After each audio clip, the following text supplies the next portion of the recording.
I heard that digital filmmaking's big now. Yeah, I heard it might be big. Yeah. Who wants to get in on that? I heard it might be big. I think it took some time for digital filmmaking to catch on. The first filmmakers really to use it were documentary filmmakers. They truly had the most to benefit from a small, lightweight camera that could be easily concealed and maybe not noticed in a crowd. They were the first people to do that. There was films like The Cruise and even some films that were narrative films like The Celebration had kind of a documentary feel. And now we've seen a lot of much bigger name filmmakers like Harmony Korine and Lars von Trier use these cameras in major films. I think it gives a great freedom, you know, to an actor. And that's something Lars von Trier was always I felt very secure with him. It's very comfortable because you don't have the technicians on the set. You just have the sound people and the director. So it gives you another relation. It's true towards the way you are directed. But the thing is, sometimes you can forget you are filming also. And some filmmakers are, why would you use digital, you know, and some of them are like, because it's cheaper. And other people are like, no, it's because there's more, I can be more creative. I can do really over-the-top things. I can get more intimate performances from my actors. And that's certainly what you can see with Lars von Trier, what he did with his latest film, Dancer in the Dark, which is not a low-budget film, but it was all shot in DV. It won the Camera d'Or at Cannes, and Björk won Best Actress for a film entirely shot on DV, which is really remarkable. He also used 100 DV cameras for these kind of Sound of Music dance sequences in the film. Another thing that you would not have been able to do with 35. I think that the technology is taking us down another road, and it's not going to be about film noir. See, I think it's going to be about another type of reality. In other words, you're not going to get the production values because the technology is going to be so inexpensive. You won't have the money for the production values, for the sets, so those are going to be left for the larger films. Digital will be personal postcards. What? There's a what? There's a what? There's a war in Ethiopia right now. Yeah, exactly. And we're so selfish and stupid. Exactly. And we've got legs and arms, and we have food, plenty of it. Yeah, legs and arms.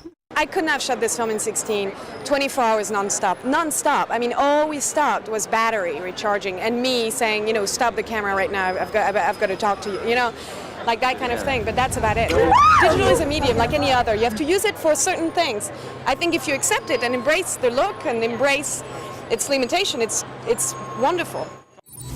So many filmmakers have been dreaming about, well, why can't there be a digital video camera that records at 24 frames, the same, you know, that we're used to seeing film at?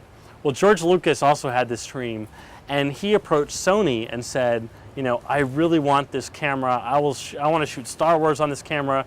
I want to go digital end to end. It's gonna, you know, that's gonna what I want to do, and really single-handedly really pushed to make this happen. 24p basically means that you're taking 24 images per second, and you're taking each one of those images simultaneously, in other words, at the same time. And currently George Lucas, he just actually finished shooting the next Star Wars movie in Australia using this camera. Many other filmmakers have already committed to use this camera. Wim Wenders is going to shoot his next movie in America, a road movie with the camera. It's a little unique in that you have the film emulsion in your camera. And the Kodak has always, or the film manufacturers have always said, okay, here's today's emulsion, and the cinematographer simply picked one emulsion. Well, now you can do that all in the camera.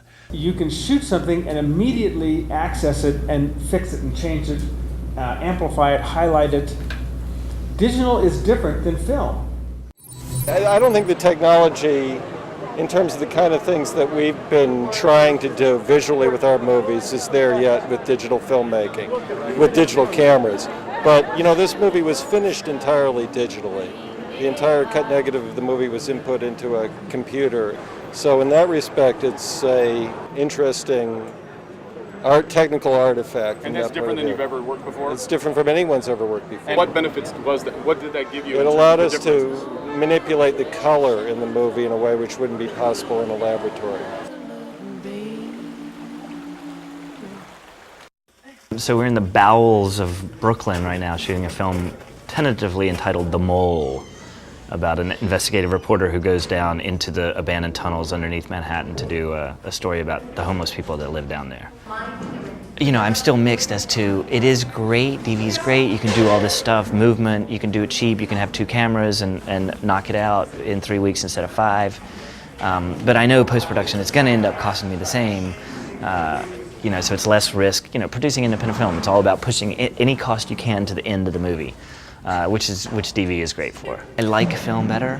I think a project like this, DV is actually gonna be better. Like Celebration worked so well on DV because the media matched the story. So if the story has some kind of grittiness or cinema verite or pseudo-documentary feel, use DV, why not? Will they eventually develop the technology where it can look as good as film? Maybe. And when it does that, people will be able to make films like Safe and Silence of the Lambs and Paris, Texas and Wings of Desire and The Passenger and all these really beautiful films that have been rendered on 70 and 35mm film. As of right now, no. As of right now, if you have using digital, it's going to look like Clerks. If it means a loss in quality in order to save money, it's not going to be a good thing. It's up to the directors and the cinematographers, really, because the studios won't do it, to push the technology to meet the artistic requirements. And once they do that, we will all be using digital because it's better. It's better for us. You can do more, you save money, and you have much more creative room if you use digital. It's just, I don't want to do it if it's not going to look as good. Part of the cinematic experience is what it looks like, not just did you record the actors and what they said, but it's an art form like painting, and DV is like Xerox. And hopefully someday and I've seen some great art done with color Xerox. It's not the same as a Picasso painting, but you know, and in terms of the mechanics of making film, it certainly makes it a lot easier on a lot of people, but I wonder if making stuff easier is necessarily that good. DV is definitely, there's some limitations to it, obviously. But I think people, creative people, are willing to wrestle with those limitations on the visual beauty of it because they can tell a story and they can get it out now. And they're willing to sacrifice a little bit of the quality to get their story out. I mean, I think more people probably start making a movie now that you can do it with no money, but I think the same amount of people end up finishing their movie. Because it's still hard to make a movie. You got to get a lot of people involved. You have to have a script that a lot of people like. So no, I mean, you know, people, you know, hundreds of years people have had a pencil and paper, and there are not that many books that get written. You know, it's like a lot of people start writing a book, they don't finish. So I think movie making is the exact same thing. It's simply another palette. You know, we kind of like to liken it to oils or acrylics or watercolors. You know, each one of those has their own specific look. Each one has their own approach to the way you actually use them and apply the material. So this is simply another approach to that. Sony introduced a really interesting mini disc camera that records video onto a mini disc, and you can actually edit your video on the spot in the camera. It has a little Java editing application. Imagine being able to beam that to your website while you're out there, you know, recording your kid on the beach or making a movie. You could send it somewhere and it would be live. No, I don't think it'll be a flash in the pan now. I used to have a really wonderful Bolex 8mm, but I never got to edit anything because, you know, shooting was one thing, but editing was another thing. Now I have an iMac and a DV video. Well, hell, I mean, editing is just this fun thing to do. Of course, you can spend a lot of hours doing it.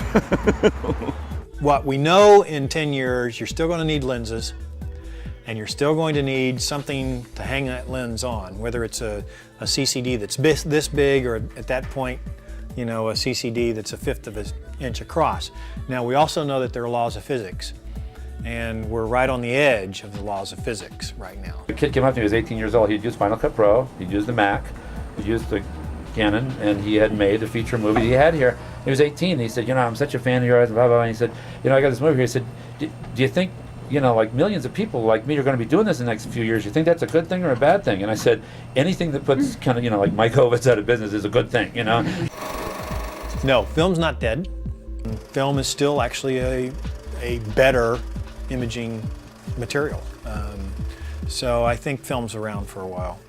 If you're going to make a 35mm film now, don't make a schlock film and spend, you know, millions of dollars on it. You know, someone's going to say to you, why didn't you just shoot that on digital video? I really don't care what you shoot it on, you know what I mean? I'm an actor. As a director, I care. I like film. I like the idea of sending light, shadows. And I guess video's okay, and it's getting better, and it's cheaper, and it's easier to shoot. If the script's really good, I'll do anything.